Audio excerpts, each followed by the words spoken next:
Dr. Sella here, and the biggest difference between Paul Johnson and Jeff Monken, even though they coached together for 13 years and started together back in the early 90s in Hawaii, it might have even been late 80s in Hawaii. I'm trying to remember the exact date, but it was somewhere in the middle of Paul's Hawaii 10 years offensive coordinator. Here's the difference between Paul Johnson's career and where Jeff Monken is currently. Paul Johnson used triple to set up the zone dive. He would run triple, and if he got 4 yards, he'd run it again. If he didn't get 4 yards on a pull or a pitch, he'd run the zone dive because that was when number one was taking the B back and the Mike was running over the top. So he would block number one and then run the ball where the Mike wasn't. What Jeff Monken does now is he uses the dive to set up triple.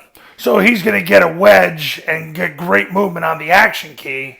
And then what's going to happen is it's going to force number one, because if he takes the quarterback, good luck, because now it's the same, accomplishes the same thing as triple. You got two unblocked people that can't make the tackle because they're out of position.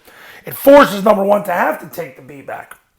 So what happens then is number one takes the B back. The only way he's going to be able to take it is he's going to run into the A back.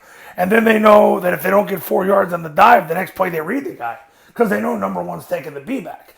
If you notice in 2020, what Army, Navy, Air Force are all doing now is they're all making it easier on the quarterback because they're putting him in situations where he doesn't have to read as long, and they kind of know what's going to happen.